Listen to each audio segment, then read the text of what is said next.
नमस्कार, स्वागत है आपका हमारे खास कार्यक्रम मौसम खबर में।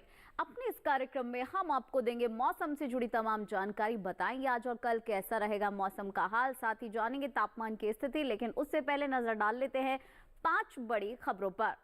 तो सबसे पहले शुरुआत करते हैं पहली खबर से, जो कि आ रही है पंजाब से। यहाँ पर अगले 2 दिन हल्की बरसात के आसार मौसम विभाग की तरफ से जताए गए हैं। वहीं हरियाणा में अगले 2 दिन तक बारिश हो सकती है। वहीं तीसरी खबर का रुख कर लेते हैं, जो कि आ रही है दिल्ली से। तो यहाँ बता दें, राजधानी दिल्ली में कई इलाकों में 21 फरवरी को बरसात संभव है और साथ ही अरुणाचल प्रदेश में 22 फरवरी को तेज बरसात के आसार मौसम विभाग की तरफ से जताए गए हैं। वहीं 5वीं बड़ी खबर तेलंगाना से आ रही है, जहां पर 23 फरवरी को कहीं कहीं बूंदाबांदी हो सकती है। तो 5 बड़ी खबरों के बाद अब आपको सर्द अपडेट बता देते हैं कि कहां पर सर्दी को लेकर किस तरह की स्थिति बनी हुई है। जैसा कि आप हमारे पीछे नक्शा देख पा रहे हैं, तो आप देखेंगे कि पूर्वी उत्तर प्रदेश, बिहार, पूर्वी राजस्थान, पश्चिमी मध्य प्रदेश, यहाँ पर नजर बनाकर रखने की जरूरत है, क्योंकि यहाँ पर जोरदार ठंड जो है वो पड़ने की संभावना है। साथ ही आप उत्तर भारत के कुछ जो हिस्से हैं वहां देखेंगे, यहाँ पर सावधान रहने की जरूरत है, जहां पर हिमाचल प्रदेश, उत्तराखंड, गिलगित, जम्मू कश्मीर, लेह लद्दाख समेत जो आसपास के इलाके हैं, चाहे मुजफ्फराबाद की बात हो, हरियाणा की हो, उत्तर प्रदेश की, उत्तराखंड की, तो इन तमाम जगह पर ठंडी हवाओं के साथ साथ कई जगह ऐसी है जहां पर बारिश है। तो इन तमाम जगह पर सावधान रहने की जरूरत है। साथ ही साथ कुछ जगह ऐसी हैं जहां पर नजर बनाकर रखने की जरूरत है। आगे बढ़ते हुए आपको बता देते हैं मौसम पूर्व अनुमान, यानी कि आने वाले 24 घंटे में मौसम की स्थिति कैसी रहेगी, वो हम आपको इस सेगमेंट में बताएंगे। तो जैसा कि आप हमारे पीछे देख पा रहे हैं, गिलगित, मुजफ्फराबाद, श्रीनगर, जम्मू कश्मीर, लेह लद्दाख, हिमाचल प्रदेश, उत्तराखंड, यहाँ पर अधिकतर जगह बरसात है। वहीं पंजाब, चंडीगढ़, हरियाणा, दिल्ली, पश्चिमी उत्तर प्रदेश, पूर्वी उत्तर प्रदेश, यहाँ पर कई जगह बरसात की संभावना अगले 24 घंटे में मौसम विभाग की तरफ से जताई गई है। तो ये तो हमने बात करी उत्तर भारत के कुछ हिस्सों की, और उत्तर भारत के बाद जब हम आगे बढ़ेंगे, पूर्वोत्तर का रुख करेंगे, तो आप देखेंगे कि चाहे बिहार, त्रिपुरा, मिजोरम, मणिपुर, नागालैंड, उप हिमालय, पश्चिम बंगाल और सिक्किम, यहाँ पर कहीं कहीं बारिश हो सकती है। साथ ही मेघालय, असम, अरुणाचल प्रदेश में कई जगह ऐसी है जहाँ पर बरसात की संभावना है। हालांकि कुछ हिस्से ऐसे हैं यहाँ से जुड़े हुए जहाँ पर अभी बरसात संभव नहीं है। इसके साथ ही जब आप देखेंगे, दक्षिण का रुख करेंगे, तो आप देखेंगे कि केरल, अंडमान और निकोबार में कहीं कहीं बारिश हो सकती है। हालांकि जो इसके आसपास के कुछ इलाके हैं वहां पर अभी बरसात की संभावना मौसम विभाग की तरफ से नहीं जताई गई है। तो अब जब हम आगे बढ़ते हैं, पश्चिम का रुख करते हैं या मध्य भारत का रुख करते हैं, तो आप देखेंगे पश्चिमी राजस्थान, पूर्वी राजस्थान, पश्चिमी मध्य प्रदेश और पूर्वी मध्य प्रदेश में कहीं कहीं ऐसी जगह है जहां पर बारिश हो सकती है। हालांकि इसके अलावा जिससे जुड़े हुए कुछ क्षेत्र हैं, यहाँ पर अभी बरसात संभव नहीं है। तो मौसम विभाग की तरफ से ये हमने अभी आपको बताया मौसम पूर्वानुमान। अब आपको बता देते हैं मौसम की चाल। पिछले 24 घंटे में कैसा रहा मौसम का हाल। जो उत्तर भारत के कुछ हिस्से हैं, चाहे लेह लद्दाख, जम्मू कश्मीर, इन तमाम जगह पर बारिश हुई है। कई जगह ठंडी हवाएं और कोहरा रहा है, जैसा कि आप देख पा रहे हैं। इसके साथ ही पूर्वोत्तर का जब आप रुख करेंगे तो देखेंगे कि मेघालय, असम, अरुणाचल प्रदेश, उप हिमालय, पश्चिम बंगाल और सिक्किम में बारिश हुई है। ओडिशा में भी बारिश हुई है। हालांकि बिहार में ठंड रही है, घना कोहरा छाया रहा है। तो पिछले 24 घंटे में मौसम की क्या कुछ स्थिति रही, वो हम आपको बता रहे हैं। अंडमान और निकोबार में भी पिछले 24 घंटे में जोरदार बारिश रही है। तो मौसम की चाल हम आपको इस सेगमेंट में लगातार हमने अभी आपको बताई। अब आगे और भी जानकारी आपके साथ साझा करेंगे, लेकिन उससे पहले ले लेते हैं एक छोटा सा ब्रेक।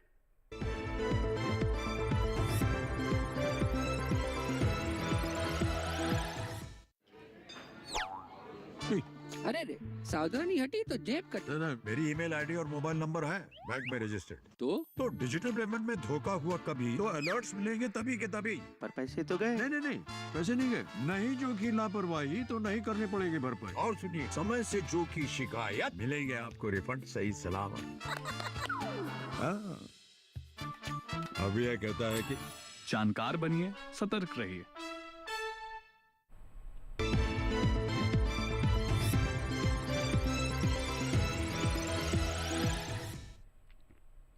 ब्रेक के बाद एक बार फिर से स्वागत है आपका हमारे खास कार्यक्रम मौसम खबर में। चलिए कार्यक्रम को आगे बढ़ाते हैं, अपने अगले सेगमेंट का रुख कर लेते हैं। इस सेगमेंट में हम आपको तापमान से जुड़ी तमाम जानकारी देंगे कि कहां पर किस तरीके का तापमान का हाल रहा, कहां पर मिनिमम टेम्परेचर और मैक्सिमम टेम्परेचर में कितना डिफरेंस दर्ज किया गया। मिनिमम टेम्परेचर से शुरुआत करते हैं। जैसा कि आप हमारे पीछे देख पा रहे हैं, पश्चिमी राजस्थान, पूर्वी राजस्थान, गुजरात, पश्चिमी मध्य प्रदेश, पूर्वी मध्य प्रदेश, पंजाब, दिल्ली, हरियाणा और इसके साथ साथ हिमाचल प्रदेश, उत्तराखंड, तमाम जगह पर न्यूनतम तापमान 3 से 5 डिग्री सेल्सियस सामान्य तापमान से ज्यादा दर्ज किया गया। वहीं बिहार में न्यूनतम तापमान सामान्य तापमान से 1 से 3 डिग्री सेल्सियस कम दर्ज किया गया। मिनिमम टेम्परेचर की स्थिति कहां पर क्या रही वो बता रहे हैं। ओडिशा में न्यूनतम तापमान 3 से 5 डिग्री सेल्सियस सामान्य तापमान से ज्यादा दर्ज किया गया। तो लगातार मिनिमम टेम्परेचर बता रहे हैं। दक्षिण का रुख करेंगे। रायलसीमा में न्यूनतम तापमान सामान्य तापमान से 1 से 3 डिग्री सेल्सियस कम दर्ज किया गया। आगे बढ़ते हुए दूसरी जगह का क्या कुछ हाल है वो भी बता देते हैं आपको। और अब बता देते हैं सबसे कम न्यूनतम तापमान कहाँ दर्ज किया गया। बिहार के मोतिहारी में 9.5 डिग्री सेल्सियस। तो ये सब तो हमने आपको बताया न्यूनतम तापमान की स्थिति के बारे में। अब आपको बता देते हैं अधिकतम तापमान के बारे में।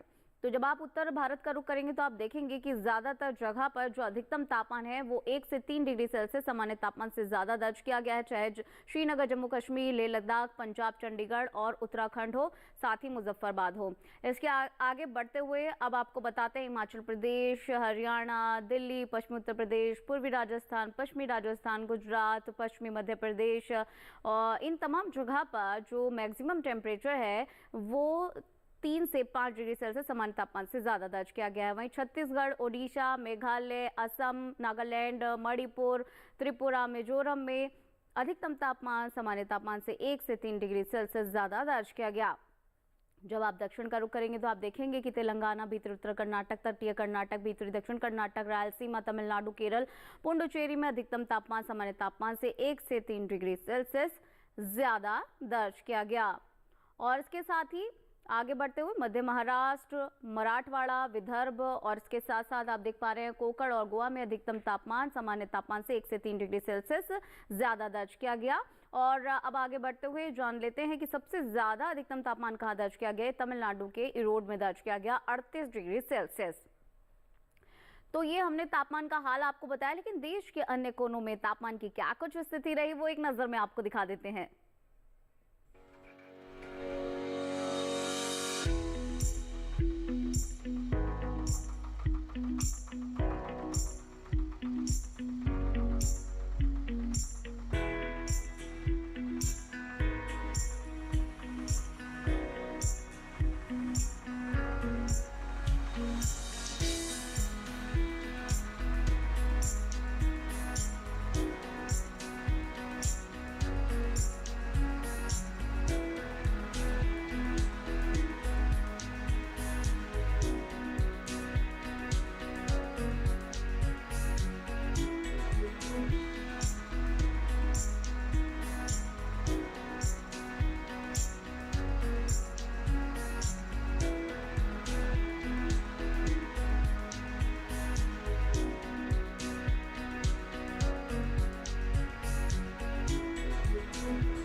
तो ये जानिए अपने तापमान की स्थिति। आगे और भी जानकारी आपके साथ साझा करेंगे, लेकिन उससे पहले रुकेंगे एक छोटे से ब्रेक के लिए। तब तक बने रहेगा डीडी किसान पर।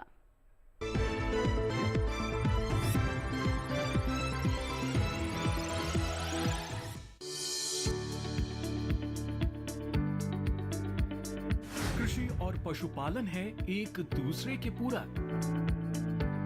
घर आंगन से लेकर व्यावसायिक फार्म तक, मुर्गी पालन से लेकर रेगिस्तान के जहाज तक। बीमारियों से अब पशुपालक ना हो परेशान।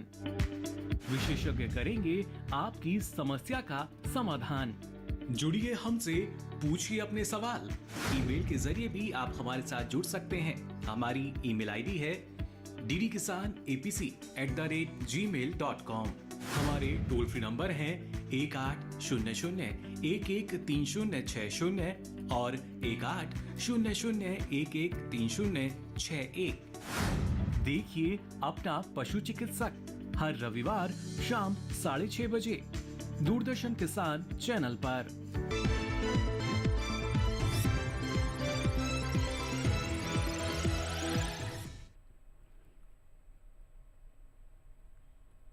ब्रेक के बाद एक बार फिर से स्वागत है आपका हमारे खास कार्यक्रम मौसम खबर में। चलिए कार्यक्रम को आगे बढ़ाते हैं, अपने अगले सेगमेंट का रुख करते हैं जिसमें हम आपको बताएंगे एयर क्वालिटी इंडेक्स के बारे में, यानी कि जानते हैं वायु गुणवत्ता सूचकांक के बारे में। और सबसे पहले शुरुआत करते हैं राजधानी दिल्ली से। दिल्ली में AQI 229 दर्ज किया गया, जो कि थोड़ी खराब श्रेणी में माना जाता है। दिल्ली के बाद आगे बढ़ते हैं, लखनऊ में 110 दर्ज किया गया, जो कि संतोषजनक स्थिति में माना जाता है। लखनऊ के बाद आगे चलते हुए पटना का हाल जान लेते हैं। यहाँ पर 230 AQI दर्ज किया गया, जो कि थोड़ी खराब श्रेणी में माना जाता है। इसके बाद आगे बढ़ते हुए बेंगलुरु का रुख करते हैं। यहाँ पर 69 गुणवत्ता सूचकांक दर्ज किया गया है वायु का, जो कि अच्छी श्रेणी में माना जाता है। वहीं पुणे में ये 47 दर्ज किया गया, जो कि बहुत ही अच्छी श्रेणी में माना जाता है, क्योंकि ये 50 से भी कम है। तो वायु गुणवत्ता सूचकांक के बारे में जानकारी दे रहे हैं आपको। हैदराबाद में ये 54 दर्ज किया गया, जो कि अच्छी श्रेणी में माना जाता है। साथ ही साथ आगे बढ़ते हुए जान लेते हैं कोलकाता का हाल। यहाँ पर 161 AQI दर्ज किया गया, जो कि संतोषजनक स्थिति में माना जाता है। वहीं मुंबई में 124 वायु गुणवत्ता सूचकांक दर्ज किया गया, जो कि सेटिस्फैक्ट्री कैटेगरी में माना जाता है।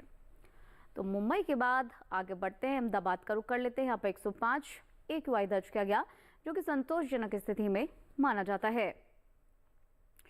तो ये तो हमने आपको वायु गुणवत्ता सूचकांक बताया। अब पर्यटन पूर्व अनुमान भी बता देते हैं, यानी कि अगर कहीं आप जा रहे हैं तो ये सेक्शन आपके लिए बहुत ज़्यादा इंपॉर्टेंट है। जम्मू कश्मीर के गुलमर्ग अगर आप जा रहे हैं तो मंगलवार को बारिश हो सकती है। हालांकि बुधवार से लेकर शुक्रवार बाकी के 3 दिन मिला जुला मौसम रहेगा, धूप भी रहेगी और ठंड भी रहेगी। मैक्सिमम टेम्परेचर 0 डिग्री सेल्सियस के साथ साथ जो मिनिमम टेम्परेचर है वो -4 से -8 तक फ्लक्चुएट कर सकता है। तो गुलमर्ग में कैसा रहेगा आने वाले 4 दिन, मौसम का हाल वो बता दिया। हिमाचल प्रदेश के शिमला में अगर आप जा रहे हैं तो आप देखेंगे कि मंगलवार से गुरुवार ओस पड़ सकती है, थोड़ी ठंड रह सकती है और बर्फ़ भी पड़ सकती है। और शुक्रवार को आप देखेंगे कि मिला जुला मौसम रहेगा, थोड़ी सी धूप भी रहेगी। मैक्सिमम टेम्परेचर 10 से 14 के बीच फ्लक्चुएट कर सकता है। मिनिमम टेम्परेचर 0 से 2 डिग्री सेल्सियस तक फ्लक्चुएट कर सकता है। शिमला के बाद आगे बढ़ते हैं, उत्तराखंड का रुख करते हैं। नैनीताल अगर आप जा रहे हैं तो मंगलवार को मिला जुला मौसम रहेगा, लेकिन बुधवार को बिजली की चमक के साथ बारिश हो सकती है। वहीं गुरुवार और शुक्रवार को जोरदार बारिश रहेगी। मैक्सिमम टेम्परेचर 9 से 13 के बीच फ्लक्चुएट कर सकता है, तो मिनिमम टेम्परेचर 3 से 8 डिग्री सेल्सियस के बीच फ्लक्चुएट कर सकता है। नैनीताल अगर आप जा रहे हैं तो मंगलवार से शुक्रवार तक मौसम का जो हाल है पर्यटन की दृष्टि से वो आपने जान लिया। आगे बढ़ते उत्तर प्रदेश के आगरा का रुख कर लेते हैं। यहाँ अगर आप जा रहे हैं तो मंगलवार को मिला जुला मौसम रहेगा। वहीं बुधवार गुरुवार को बारिश हो सकती है। शुक्रवार को फिर मिला जुला मौसम रह सकता है, यानी कि धूप भी रहेगी, थोड़ी ठंड भी रहेगी, कोहरा रहेगा। और मैक्सिमम टेम्परेचर शुरू के 3 दिन 25, तो शुक्रवार यानी चौथे दिन 26 रहेगा। वहीं मिनिमम टेम्परेचर आप देखेंगे कि 13 से 15 के बीच फ्लक्चुएट कर सकता है। तो ये हमने आगरा के 4 दिन का मौसम का हाल बताया। हरियाणा के कुरुक्षेत्र अगर आप जा रहे हैं तो शुरू के 3 दिन मिला जुला मौसम रहेगा। हालांकि जो चौथा दिन है शुक्रवार अच्छी खासी धूप रहेगी। मैक्सिमम टेम्परेचर 21 से 22 के बीच रहेगा, यानी कि शुरू के 2 दिन 22 डिग्री सेल्सियस, बाकी के 2 दिन 21 डिग्री सेल्सियस रहेगा। वहीं मिनिमम टेम्परेचर की भी बात कर लेते हैं, ये 8 से 14 डिग्री सेल्सियस के बीच फ्लक्चुएट कर सकता है। तो कुरुक्षेत्र में पर्यटन की दृष्टि से मौसम का हाल हमने अभी आपको बताया। गुजरात के अहमदाबाद अगर आप जा रहे हैं तो चारों ही दिन यहाँ पर अच्छी खासी धूप रहेगी, गर्मी रहेगी थोड़ी, और मैक्सिमम टेम्परेचर आप देखेंगे कि 31 से 33 के बीच फ्लक्चुएट कर सकता है। मिनिमम टेम्परेचर आप देखेंगे कि 14 से 16 डिग्री सेल्सियस के आसपास फ्लक्चुएट कर सकता है। तो अगर आप अहमदाबाद घूमने जाने की सोच रहे हैं तो चारों दिन का कैसा रहेगा हाल पर्यटन की दृष्टि से, मौसम का हाल वो आपने जाना। महाराष्ट्र के औरंगाबाद का भी हाल जान लेते हैं। अगर आप यहाँ जा रहे हैं तो मंगलवार को धूप रहेगी, बुधवार को थोड़ी ठंड रहेगी, कोहरा रहेगा, और गुरुवार शुक्रवार को एक बार फिर से धूप हो जाएगी और मैक्सिमम टेम्परेचर 31 से 32 के बीच फ्लक्चुएट करेगा। मिनिमम टेम्परेचर 14 से 16 के बीच फ्लक्चुएट करता हुआ नजर आएगा, यानी कि शुरू के 2 दिन 16, फिर 15, फिर 14।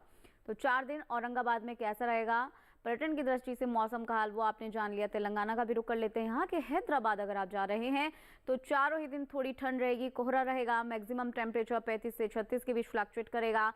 मिनिमम टेम्परेचर की भी बात कर लेते हैं, 18 से 20 के बीच ये फ्लक्चुएट करता हुआ नजर आएगा। तो हैदराबाद में मंगलवार से शुक्रवार और पर्यटन की दृष्टि से मौसम का हाल आपने जान लिया। अब आगे बढ़ लेते हैं, कर्नाटक के मैसूर का रुख कर लेते हैं। चारों दिन यहां पर धूप रहेगी और इसके साथ साथ मैक्सिमम टेम्परेचर 32 से 33 रहेगा। पहले दिन 32, बाकी के 3 दिन 33 रहेगा। जो मिनिमम टेम्परेचर है देखेंगे आपकी चारों ही दिन एक समान रहने वाला है, यानी कि 18 डिग्री सेल्सियस न्यूनतम तापमान मैसूर में आप देख पाएंगे। पर्यटन की दृष्टि से मौसम को लेकर ये मैसूर का पूर्वानुमान हमने आपको बताया मंगलवार से शुक्रवार तक। आगे बढ़ते हुए केरल के कोच्चि का भी हाल जान लेते हैं। यहाँ पर चारों दिन गर्मी रहेगी, अच्छी खासी धूप रहेगी। मैक्सिमम टेम्परेचर चारों दिन 33 रहेगा। मिनिमम टेम्परेचर चारों ही दिन एक समान यानी कि 25 डिग्री सेल्सियस रह सकता है। तो कोच्चि में पर्यटन की दृष्टि से मौसम पूर्वानुमान हमने अभी आपको बताया। केरल के कोच्चि में कैसी स्थिति रहेगी, मंगलवार से शुक्रवार तक कैसा रहेगा मौसम। अब आगे बढ़ते हैं और अपने अगले सेगमेंट का रुख कर लेते हैं, जो कि है खेती किसानी। तो क्योंकि जो समय चल रहा है उसमें बहुत ही ज़्यादा महत्वपूर्ण ये होता है कि अपने फसलों को कैसे बचाया जाए, कैसे उसका रख रखाव किया जाए, देखभाल कैसे की जाए और कैसे खरपतवार से उन्हें बचाया जाए, विशेषज्ञों की क्या कुछ राय है। तो ऐसे में तेलंगाना और तमिलनाडु के लिए एक्सपर्ट्स की क्या राय है वो हम आपको एक रिपोर्ट के जरिए दिखा देते हैं।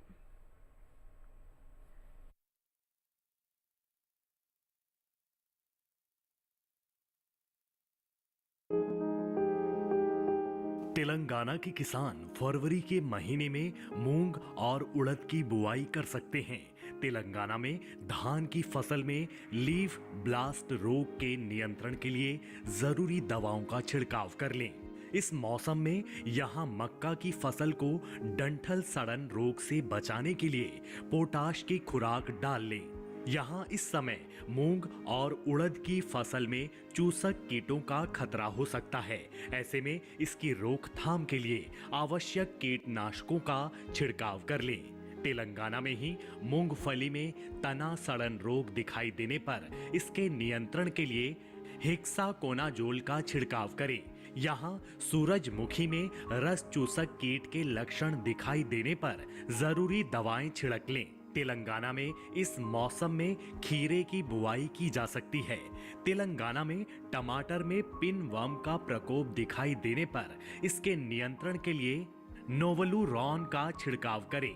यहाँ के किसान मिर्च की पकी पौध की तुड़ाई कर लें। साथ ही मिर्च में थ्रिप्स के लक्षण दिखने पर जरूरी दवाओं का स्प्रे कर लें। यहाँ मिर्च में झुलसा रोग दिखने पर इसकी रोकथाम के लिए तेलंगाना के किसान प्रोपिकोनाजोल का छिड़काव कर लें। तेलंगाना में संतरे के बगीचों को मूंग माइट से बचाने के लिए जरूरी दवाएं छिड़क लें। तमिलनाडु के किसान मूंगफली में पत्ती धब्बा रोग की रोकथाम के लिए दवाओं का छिड़काव कर लें। तमिलनाडु के किसान बैंगन में फल छेदक कीट के नियंत्रण के लिए नीम के बीज की गिरी के अर्क का स्प्रे कर लें। तमिलनाडु में किसान तिल और गन्ने की बुआई के लिए खेत तैयार कर लें। तमिलनाडु में हल्दी की पकी फसलों की तुड़ाई की जा सकती है। यहाँ सांबा धान की पकी फसल की कटाई के बाद इसे धूप में सुखाकर अच्छे से भंडारित कर लें। तो इस रिपोर्ट के जरिए आपने देखा कि कैसे तमिलनाडु और तेलंगाना के किसानों को कहाँ कहाँ पर कौन कौन सी जो किस्म है, कौन सी फसल है, उसकी बुवाई करनी चाहिए या कटाई करनी चाहिए या फिर उन्हें कीटों से कैसे बचाना चाहिए। इसके अलावा आपने ये भी जाना कि किस तरह से खेत को तैयार करना चाहिए अच्छी फसल के लिए। और क्योंकि ये रिपोर्ट इसलिए भी ज़्यादा इम्पॉर्टेंट है क्योंकि इसके ज़रिए आपने और भी जानकारी हासिल की कि कैसे अपनी फसल को अच्छी गुणवत्ता वाला बनाया जा सकता है और कैसे ख्याल रखा जा सकता है। चलिए अब आगे बढ़ते हैं और रुक कर लेते हैं अपने अगले सेगमेंट का, जो कि है आज की फसल। तो आज की फसल है पालक। पालक में आपने देखा ही होगा क्योंकि सबसे ज़्यादा जो आयरन है वो पालक में पाया जाता है। डॉक्टर्स ज़्यादातर मरीजों को खाने में पालक बताते हैं क्योंकि इसके अंदर बहुत सारे पोषक तत्व होते हैं, साथ ही साथ आयरन की मात्रा भी बहुत ज़्यादा होती है।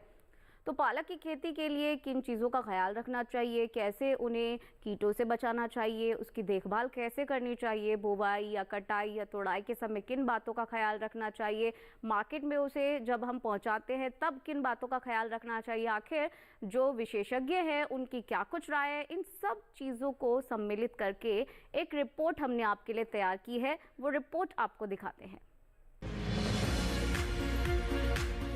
इस समय पालक की बुआई की जा सकती है। पालक को मैदानी और पहाड़ी दोनों क्षेत्रों में बोया जा सकता है। मैदानी इलाकों में सर्दी के मौसम में ये ज्यादा बोई जाती है। वैसे तो इसे किसी भी प्रकार की मिट्टी में बोया जा सकता है, फिर भी दोमट मिट्टी इसके लिए सर्वोत्तम मानी जाती है। अलग अलग राज्यों के लिए अलग अलग किस्में हैं। किसान वैज्ञानिकों से सलाह लेकर बीज का चुनाव कर सकते हैं। अच्छी नमी से बुआई करने पर तुरंत सिंचाई की जरूरत नहीं पड़ती। फिर भी बुआई के 8 से 10 दिन बाद सिंचाई करना आवश्यक है। इसके बाद 10 से 15 दिन के अंतराल पर सिंचाई करते रहें। पत्तियों की हर कटाई के बाद सिंचाई करना ना भूलें। खरपतवार नियंत्रण के लिए बोने के 15 से 20 दिन बाद पहली निराई गुड़ाई कर दें। पालक के लिए 2 से 3 बार निराई गुड़ाई करनी चाहिए। पत्तेदार सब्जियों में आमतौर पर बीमारी नहीं लगती, फिर भी अगर बीमारी लग जाए तो कटाई के बाद दवा छिड़कें ताकि पत्तियों पर दवाई का असर ना हो। वैसे पालक में सर्कोस्पोरा लीफ स्पॉट और डंपिंग ऑफ जैसी बीमारियों की आशंका रहती है। लीफ माइनर, चैंपा, माहू और इल्ली जैसे कीट पालक की पत्तियों को नुकसान पहुंचा सकते हैं। बचाव के लिए विशेषज्ञों की सलाह पर उचित दवाएं छिड़कें।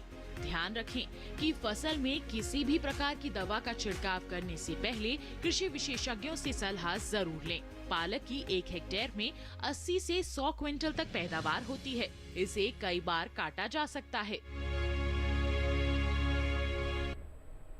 तो पालक पर विशेष रिपोर्ट आपने अभी देखी, जिसमें हमने बताया कि कैसे इस समय बुवाई का समय चल रहा है पालक के लिए, और जब आप बीज चयन करते हैं तो किन बातों का ख्याल रखना चाहिए, कैसे उसकी सिंचाई करना चाहिए, इल्ली से कैसे बचाव करना चाहिए, तमाम जानकारी आपने इस रिपोर्ट के जरिए जानी। इससे पहले इसी कार्यक्रम में आपने और भी जानकारियां प्राप्त की। अगर आप ये तमाम जानकारी एक बार फिर से लेना चाहते हैं, एक बार फिर से इस कार्यक्रम को देखना चाहते हैं, तो आप अपनी टेलीविजन स्क्रीन पर दिखाए जा रहे इस QR कोड को स्कैन करके डीडी किसान के YouTube चैनल पर जाकर एक बार फिर से ये कार्यक्रम देख सकते हैं और ये तमाम जानकारी एक बार फिर से हासिल कर सकते हैं।